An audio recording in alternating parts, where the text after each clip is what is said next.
Let me tell you how many times I've brought people over to my house and my mother was like, I don't like this person. There's something wrong with that girl. Like, you shouldn't hang around her, or that boy seems like he's trouble. And I'm over here mad, naive, and young, and like, oh my God, mom, like, you don't know what you're talking about. That's my friend.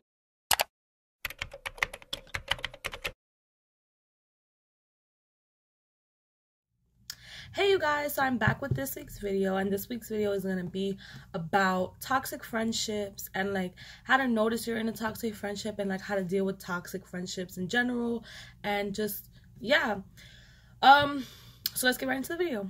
So I've been friends with people in the past who haven't been necessarily the best of friends, and I feel like sometimes because I'm such a nice person and I give people chance after chance after chance, that it ends up being almost a toxic situation for me, because I keep on giving and giving and giving to these people, and what they are willing to give is not the same, and it becomes a toxic space is what I'll say.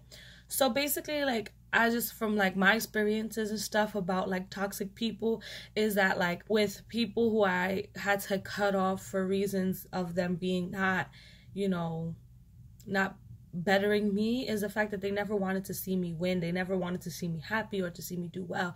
And I've had instances where I had a friend and, you know, I was in a relationship and so was she, and like, I guess her relationship wasn't going as good as mine was, but, you know, she would constantly insert herself into my relationship and cause a lot of drama, and because of that, it made situations a lot worse between the two of us, because we both, well, I considered her as a friend, and he necessarily didn't, but he knew that she was a friend of mine, so she was just causing drama back and forth, and that to me was just a sign of being a toxic friend. And I feel like if you're a true friend with true intentions, you want to see your friends do good. You want to see your friends be happy. You wouldn't put them in situations where they have to choose between you and a relationship, or you and another friend, you know? And another thing is that same friend, like, another trait was like that she wasn't supportive. She wasn't supportive in anything I told her. She didn't motivate me to do anything. And I've had that with a couple of other friends. And it's just like, as soon as they see you doing good or on your way to being successful and doing successful things, they start to kind of like try to hinder you from doing that. And if you ever have a friend who doesn't want you to reach your full potential, that's not a friend.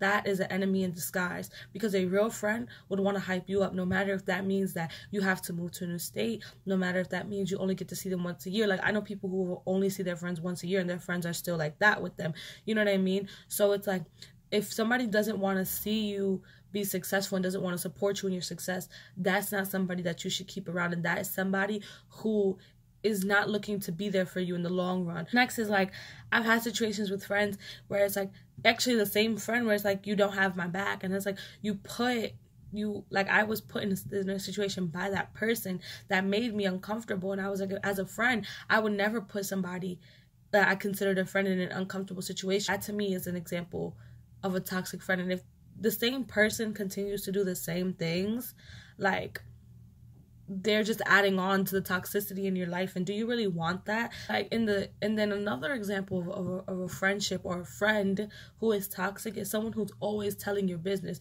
It's the person who's like, oh yeah, tell me what's wrong, are you okay? But then in the same sentence, as soon as you finish telling them exactly how you feel or what's going on, they run and they tell everybody that they can, and they kind of use the fact that you confide in them as a reason to basically tell everybody how you're feeling, and then get those people to be their friends because of you. And that to me is just toxic. Like, why do you want somebody in your life that is going to sit there and tell your business and tell, you know, your story in your life, especially when you're going through some real personal stuff, in the same sentence? Where I had a friend do that to me, and the same friend actually, which is just showing me now, looking back, how not good this friendship was. And she would constantly like say things back and forth to different people, making me look like the bad guy, but then being friends with the same people who are talking about me. And I'm like, but you're supposed to be my friend. How can you be my friend? And in the same sentence, you know, kiki and like be besties with the people who absolutely hate me because of something that you said, come to find out. So it made sense, but then it's like, why would you do that? That's not what a friend is supposed to do. Another thing that I feel like is an example of toxic friendships is when you have a friend who's constantly putting you down and belittling you, making you feel like your opinions, your value is not as much or as good as theirs is. That is not somebody that you want to hang around. That is not somebody you should consider your friend, because at the end of the day, they're not helping you motivate yourself, and they're not helping you do better. All they're doing is trying to stick you at the same level that you are so that they can be better than you, so that they can be here and you're here. That is not a good friend. That is not somebody you should want to have around.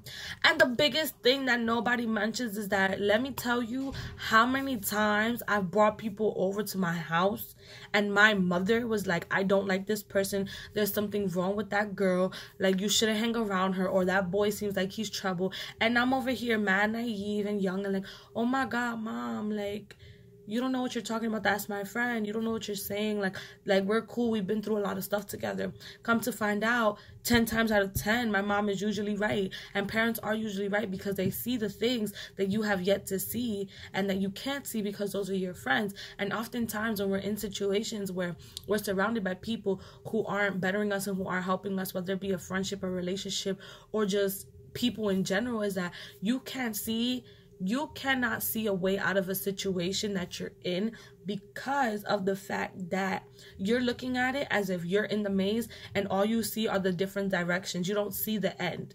Whereas somebody, a parent, another friend, they're like, oh, you don't see how this person is, treating you like this, because they're looking at it like from an outsider's perspective. They're looking at it with a bird's eye view, and they see all the things that are going on. They can point out the specific things and issues that are wrong, but you don't want to see it, or you can't necessarily see it. In a positive and a good friendship, it's either 50-50 or 100-100. We're bringing the same things to the table. If you want to cry to me one night, I'm going to cry to you the next night if I need to. If, you're going through something, you should be able to pick up the phone and call me at 2 a.m., 6 a.m., 8 p.m., and I should be able to do the same for you. You know what I mean? If we're near each other and I'm like, yo, like, I need somebody to come do this for me, and you're like, okay, I would do the same thing in return for you. So what you give is what you get, and it's just like, if you find that you're in a situation with a person who doesn't have your best interest at heart, or who doesn't necessarily want to see you do as well as you can do, who is a toxic person, a bad friend, or a bad person that you're in a relationship with, whatever the situation is, like, just, if you need to cut that person out, cut them out. First, you have to think about yourself. If you're in a toxic situation, you have to make these efforts to, be honest with yourself, number one. Like, if you see that there's a situation and you notice the situation, that's the first step. Then number two is just, putting yourself first. You have to put yourself first, because that's just important. That's the only important thing you have is you. Then third, delete them from social media, delete them from text, so that they cannot get a hold of you, because this person is not going to make you a better you. Then fourth is just make an effort to make new friends, make an effort to meet new people, so that you're not constantly hung up on the friendship that you lost, even though, the friendship may not have been the best or been the greatest, and it might have been toxic and it might have been a bad person, but you have to make an effort to make more friends, because then if not, you're going to sit and wallow thinking about all these moments you had with these friends, and how you'll never have another friend like that. But you have to make efforts to make new people, to meet new people, and to make new friends. And just distance is the most important thing. And I don't care if this person magically decides to hit you up, don't re-engage in conversation with somebody who does not have your best interest in heart. Get new friends, make sure that those friends are supporting you, who are ride or die friends, who want to see you do good, who help you do good, who are supportive and all that. And just make sure that you are the best you can be, with the help of the people who want to support and uplift and motivate you. I know that was a lot. I know that was a mouthful. And I just want you guys to know that, like, no matter what, you are enough. You are enough. Like, you're enough for you. You are a good person. You are a good friend. And if you ever need somebody to talk to, you can definitely message me. And yeah, so sometimes it's really hard getting rid of toxic people, and understanding that somebody is toxic to you doesn't matter if they've been there for you, for years upon years. Like, I've had friends who have been there for me for 7 years that I had to cut off because of the fact that I realized that A, we're not going in the same direction in life, and B, you were never necessarily a good friend. You were just a friend that was there, a friend of circumstance, because we went to the same schools, because we knew the same people. So sometimes that's the hardest part, is actually cutting the person off. But if you can do that, then you can do anything. Like, you're strong as fuck. I hope you guys enjoyed this video, and don't forget to like, comment, and subscribe. Tell a friend to tell a friend, and turn on your post notifications down below, and look out for next week's video. I'm excited to hear from you guys if you want to talk to me and stuff. But yeah, see you next week.